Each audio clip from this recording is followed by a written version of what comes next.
What's going on, everyone? It's Alex. Welcome back to the channel. Moon Knight has finally finished, and it laid the groundwork for gods in the MCU, specifically in the last half of the series. So let's break it all down and talk about how this sets up other gods in Thor Love and Thunder, but also how it impacts the Black Panther mantle in Wakanda Forever.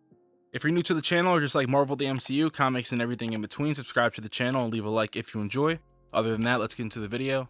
Let's go. The Egyptian pantheon of gods, or the Ennead, is something that we saw introduced throughout Moon Knight, and the Black Panther goddess Bast is also a member throughout history.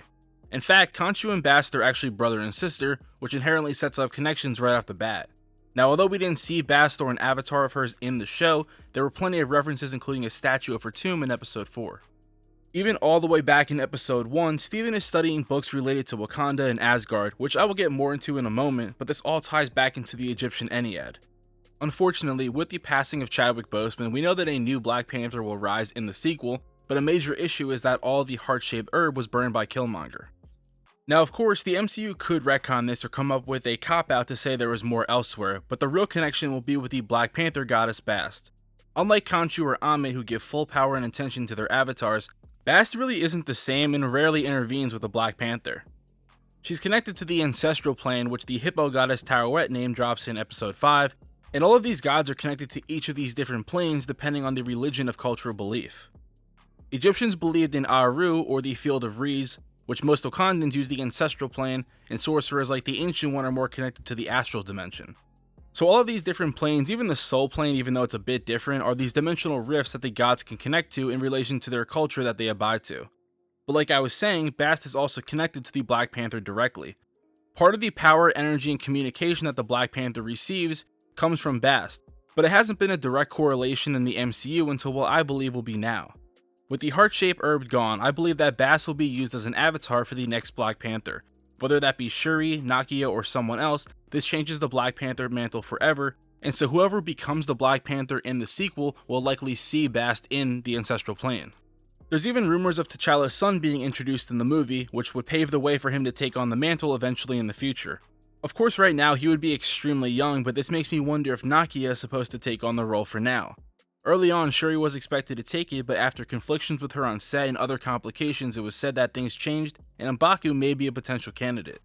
Now, apparently both of these actors sign on for large contracts, so either something changed or they're an integral part to the Black Panther story moving forward. The only thing that takes credibility away from M'Baku is that his tribe doesn't necessarily follow in the beliefs of Bast. But with Atlantis' turmoil in Wakanda during the movie, and the loss of T'Challa, it's possible that we see M'Baku further change, like we saw towards the end of the first Black Panther movie and through Infinity War. So from here on out, the mantle will just be a linking with Bast herself to gain all the powers, and this would be the first time we come in contact with her on this kind of level in the MCU. The closest would have been the Black Panther intro scene where it shows her in spirit of Wakanda and Vibranium, or when T'Challa visits the ancestral plane.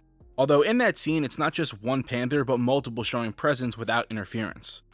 Now in the comics, T'Challa has come face to face with Bast before, most specifically in the Black Panther issue number 25, where he confronts why she didn't intervene with Wakandan conflicts. So it's just an example that she can make herself present, but it's very rare as opposed to the rest of the Ennead. But with Gorr the God Butcher going around to kill gods and the struggle that Wakanda may be going through in the movie, she might finally step in. Now, even though Moon Knight set up the basic rules of gods and hints of Bast, rumors and reports have been stating that Bast will make an appearance in Thor Love and Thunder unless it gets completely cut from the film, but it should be in the movie because they already casted the role, so we'll find out. Of course, Love and Thunder is going to further expand on what Moon Knight introduced, even if it doesn't seem as directly connected right now. Now, besides the Eternals almost showing up in Moon Knight, even though it was cut early because of budget concerns, there were very legitimate talks to tease the arrival of Gorr the God Butcher or even the Aftermath. So there's a legitimate connection here regardless if it made the show or not, with of course Bast making her appearance. And just to further connect the lore, in Moon Knight episode 3 there's a mention of a couple of the gods going missing, which could have been due to Gorr at this respective point in the story, or in Bast's case she went into hiding. We also have no clue when Moon Knight takes place in relation to Wakanda Forever or Thor on the timeline, so getting confirmation on this when both movies come out will be really telling. During Thor though, Gorr would have already started his quest to kill, which his reasoning will be very similar to the comics. Gorr's origin and kind of how he came about actually has some true value to it.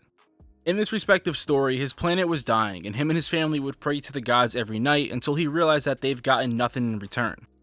And this prompted him to lash out because he believed that with all of their power, they should be helping people, and that's kind of the theme for this movie with Thor, wanting to retire from his life as a hero and do what he wants, until he realizes that being a god is his purpose, which is what he set out to do after Endgame.